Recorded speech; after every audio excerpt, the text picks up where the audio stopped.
stormy seas. 27 are confirmed dead, but 41 have been rescued according to customs officials. Up to 80 people were on board. Residents threw life jackets into the sea, but one woman who saw the drama unfold in the Indian Ocean said they were powerless to do more. It was terrifying to watch, and there was nothing we can do. You don't know, they were lying down, they were obviously very, very sick. Some of them weren't even moving, they would have been so sick. But I saw children on that boat. I saw children, and I can hear children screaming. The people on board are believed to be from Iran and Iraq. Hi, my name is Ian Gibson, presenting the second assignment of EDC1200.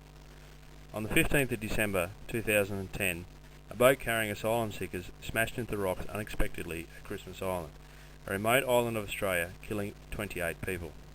This event stirred many emotions within Australia, both the sympathy and of the attitude for trying to skip the queue into Australia. These comments were also reinforced by people's comments on the YouTube clip that this was taken from. This event was one of many involving refugees, causing debate within the Australian community of whether or not boat people and refugees deserve to be in Australia.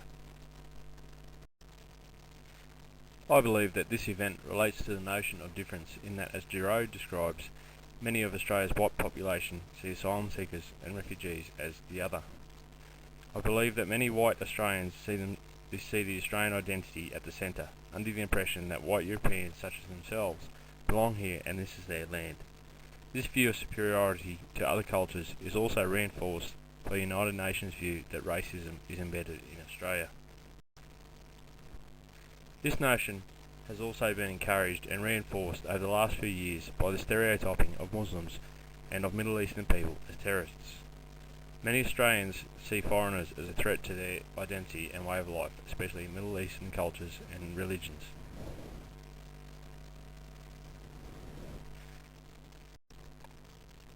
Some events that have contributed to the phobia of Middle Eastern cultures in Australia include the 9/11 attacks of 2001, where Islamic extremists attacked America, killing 2,976 people, and attacks in London in July 7, 2005. The term Aussie Pride has been developed by many, describing what white Australians use to describe their patriotism and love of Australia. This nationalistic view resists multiculturalism. McMaster, 2002, describes that Australia should capitalise and acknowledge our diversity, generating a unique and vibrant identity.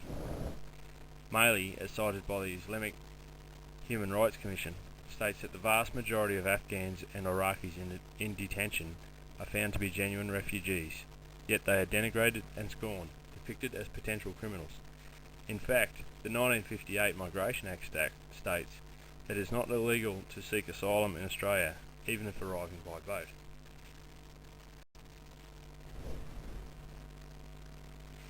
The key learning area that this topic would be included in would be studies of the society and of the environment. Some strategies that could be incorporated would be to invite a class speaker, such as a refugee, to the class to share experiences and answer questions in a forum-style environment. Further strategies outlined by the Queensland Studies Authority include brainstorming immigration issues, and in particular the refugee issue that Australia is facing and why these refugees have come to Australia. Charting the countries that refugees to Australia have come from, conducting a class survey of students' culture and heritage, and migrants' contribution to Australia, for example the Snowy River Scheme. Also promoting Australia as a multicultural society made up of many cultures and identities. Assessment tasks could include a research assignment on famous refugees detailing how they have come to Australia and what they have come to Australia. These strategies would assist learners by deepening their understanding of difference and community identities by learning about other cultures. I feel this would break down barriers of ignorance and of the unknown. I also believe that promoting immigrants' contributions to Australia would also highlight contributions made by immigrants now and in the future. This event has potential to engage students' identity locations, as it will describe their way of life in contrast to others, challenging their focus of themselves at the centre in relation to the axes of identity in race, religion and culture. Further engagement of students' identities would also include students' self-reflection on how they see the Australian way of life in contrast to the circumstances that refugees have faced, for example, war and persecution in their native countries. I believe that this event would allow me to overcome disadvantage and marginalisation in the classroom and community by education of students in other cultures and by making them aware of the circumstances that refugees face. This would also reduce the zone of difference between the majority of white Australians and what they perceive as the other.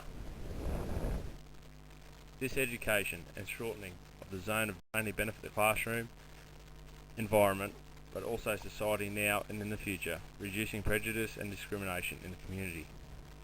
This is also reinforced by Johnson, 2001, as he states, education is increasingly seen as the fundamental building block of both economic and social progress. I believe as an educator it is my responsibility to promote awareness and reduce discrimination of my students and by my students through education. I also believe that through this small contribution, not only to my students but to society, this will hopefully contribute to education mediating difference and dominance.